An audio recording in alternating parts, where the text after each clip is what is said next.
It's February 2010, and Cartoon Network's reputation is not that great. Many of their most beloved shows of the late 2000s have just ended, a few being canceled against the wishes of the creators, and CN has spent the last year pushing their new block of shows called CN Real, one of the most infamous decisions they ever made. The channel was in a pretty difficult spot, but that day, I remember watching a rerun of The Grim Adventures of Billy and Mandy when suddenly this aired. Excuse me? Do you know what time it is? 11:30. Actually, it's Adventure Time! Yeah! What time is it? What time is it? What time is it? What time is it? What? What time is it? What? Come on, tell me what time is it? What? What time? This was my first look at Adventure Time, a show created by artist and screenwriter Pendleton Ward, who had previously worked on The Marvelous Misadventures of Flapjack as a writer and storyboard artist. Penn's art style and unique take on world building would immediately set Adventure Time apart from its contemporaries. Nothing on TV looked or sounded like this before, and its unique aesthetic brought a lot of interest in the channel. It's now September 2010. Adventure Time has been going for about 7 months. However, it's a bit of a lonely king, as most other shows Cartoon Network was pushing at the time were either mediocre or the decaying remains of CN Real. I remember being at an uncle's house, one I haven't really talked to since.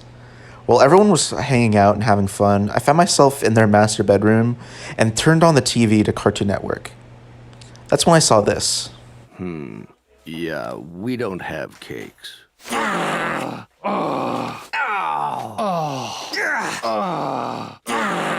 This was my first look at Regular Show, a show created by artist and screenwriter J.G. Quintel, who had previously worked on The Marvelous Misadventures of Flapjack as a creative director.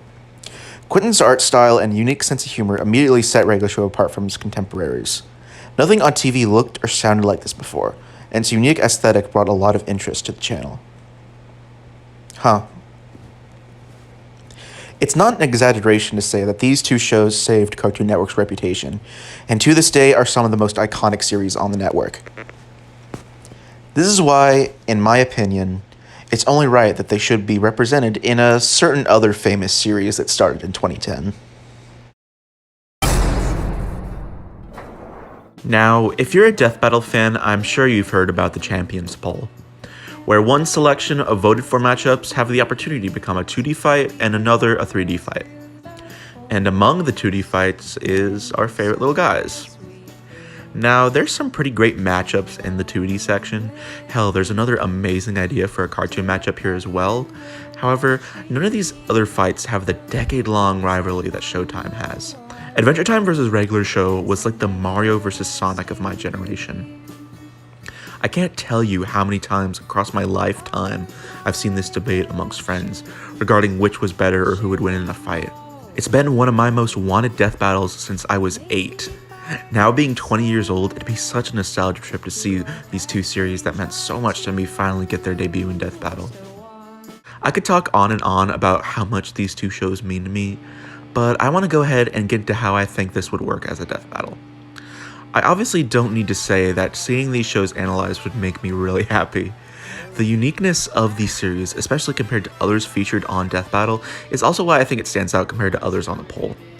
And seeing Wiz and Boostic describe these stories would reflect that. For the fight itself, Finn and Jake have so many different ways of fighting, especially Jake, while Mordecai and Rigby have so many different gadgets that are debatably standard for them. As for who wins, the general consensus I get from the community is that Mordecai and Rigby take it, but I'm not so sure. I'm not a versus debater by any means, so my opinion may not hold too much weight. But while Mordecai and Rigby have a larger arsenal of weapons, Finn and Jake have much more fighting experience. I may be missing something here, though, so I don't know. Either way, this is one of the few of my hoped-for matchups where I'm content with either dying. If Finn and Jake died, I'd want them to have enough time to agree to meet in one of the dead worlds, giving each other one final fist bump. Then, when the dust settles, have Mordecai say that he seemed like a cool dude. If Mordecai and Rigby die, have them give one last one-liner before the final impact hits. Finn and Jake then also say that they seemed like cool dudes. I'm kind of late when it comes to making videos about this poll, and I don't know if I'll necessarily convince anyone to vote for it. But I just really didn't want to miss the opportunity to talk about a matchup that's so important to me. Before I end things off here, I want to share some comments I've gotten regarding this matchup. Thank you for watching, and remember to vote in the poll by December 5th.